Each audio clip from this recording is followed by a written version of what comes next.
Hi everybody! I was really hoping I wouldn't have to make this video again, but here we are. The Game Awards dropped the ball yet again. I could have almost forgiven last year since the right game was nominated and won in its category. But Jeff Keighley and his cronies really show they don't have their finger on the pulse of gaming outside of the titles directed at normies. So let's explore how they messed up this time. But if you're also disappointed in the nominations this year, smash the subscribe button and ring the notification bell. First up, we have to look at the fighting games, and credit where it's due, Jeff did at least nominate Fatal Fury City of the Wolves, which is one of the games that is 100% deserving of being on the list of nominees. However, what else got nominated? 2XKO, which doesn't even have a full release yet, so it should be excluded from the list just off that reason alone. The Capcom Fighting Collection 2, which is a great collection, but it's really just a very enhanced port, and it doesn't have any brand new content added, so again, it shouldn't have been nominated. Then we have Virtua Fighter 5 Revo World Stage, which is again just an enhanced port of an already existing release that didn't do much to differentiate itself from the past few times the game has been released. Then the Mortal Kombat Legacy Collection was also nominated, and it was such a sloppily done port, it should have been nominated for the Gaming Razzies, and not anything worth praising. On top of that, it's again just like the Capcom Fighting Collection 2, so it shouldn't have been nominated at all. Meaning Fatal Fury should win it by default. Now I can appreciate the fighting game space was a little bit on the lighter side this year, since the majority of them were remasters and games like Bleach Rebirth of Souls or Hunter x Hunter Nen Impact don't exactly belong on a list like this either, so I can at least understand if they had been included, since they're wholly new releases. We are going to have that debate in a moment if remasters and remakes deserve to be nominated for awards, but in the case of fighting games, you have only one game that properly released this year that is a brand new experience, so that category this year is just really fucking stupid. Next up, we have to discuss the RPG category, and this is where I take a lot of issue with the nominations. While it's certainly far better and less egregious than the fighting game category, it's still not exactly a good look. First up, we have to talk about Avowed. This game was one of the big releases from Microsoft this year. It got mostly mixed reviews from fans and critics. Does that really seem like the type of game that's deserving of nomination for a supposedly prestigious award? I don't think so.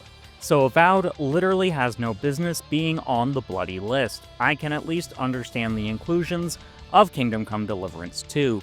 Since it's a rather niche RPG, that is a good example of what it is. Not my kind of game, but I'm in no way going to get my back up over its nomination. The Outer Worlds 2, on the other hand, I can't get behind, since it scored just as unfavorably as Avowed did, meaning Jeff Keighley and the nomination committee need their heads examined, since they're supposed to nominate actually good games, not mediocre slop. Even though I don't entirely agree with the inclusion of Monster Hunter Wilds, I can at least understand why it was included, given it was one of the biggest gaming releases this year. However, it still had some teething trouble, especially on PC. So, is it actually worthy of being nominated for the best RPG? That's debatable. Also, it's not like this would have been all that hard to fix this category. Unlike fighting games, the pool of releases for RPGs was far deeper. In fact, I'd say this category was so deep this year, people were going to be upset no matter which games got snubbed. But how would I have fixed it? I'd have taken Avowed and The Outer Worlds 2 off the ballot and included Trails in the Sky First Chapter's remake. Because of course I would have.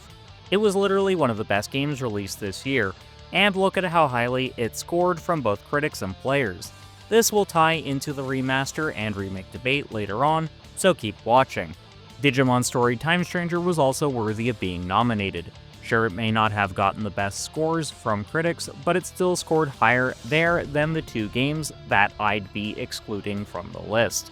Plus, actual players loved the game. All I can say is thank God Pokemon Legends ZA didn't get nominated, as that game was not deserving. We're now going to have the debate regarding remakes and remasters getting nominations. I'll get through this quickly since it could even be a fully fleshed out video on its own. So if you're interested in that, let me know in the comments, and if there's enough interest, I'll make a video that will discuss this in more detail. So, the debate regarding if remakes and remasters deserve nomination is a murky one. But what makes it so murky? It's because remasters, generally speaking, don't require very much work. Usually, you just have to get the code stable on whatever platform you're porting to. Usually, these projects are given to the least experienced people in a company so they can get more experience. They're kind of the entry-level job for the most part. Also, they generally don't include new features. So I don't feel like remasters deserve nominations at all, since they don't fundamentally move the needle all that much. Clearly, Jeff Keighley feels differently regarding remasters, and that's fine, since it's his show. He can do what he wants. But I feel differently on remakes, since you're not just taking the base code of the original game and giving it a new coat of paint. The very definition of a remake, at least in terms of gaming, is something that remakes the original game, but uses a wholly new code to do so. Usually these remakes feature not just general quality of life improvements, but also include things that were never in the original experience, meaning the remakes bring something new to the table, giving them more inherent value when it comes to nominating them. Plus, it's kind of really stupid to exclude something that might be the best example of what games have to offer in a given year just because it's a remake. Remakes actually require a good deal of effort and resources to pull off well, which definitely means they are worthy of being nominated. Also, if you think I'm talking out of my ass here, just look at some of the games that happen to be remakes that have been nominated over the last handful of years at not just the Game Awards, but also award shows like the Golden Joysticks.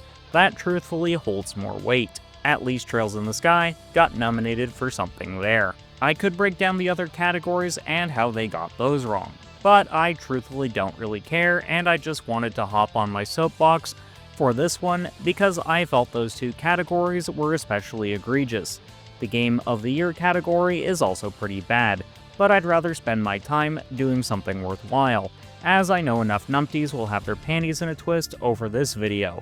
I've now informed you as to why the Game Awards got it wrong 3 years in a row. You're welcome! If you enjoyed this rant, check out the previous two appearing on screen in a moment, and until next time, keep blazing that trail.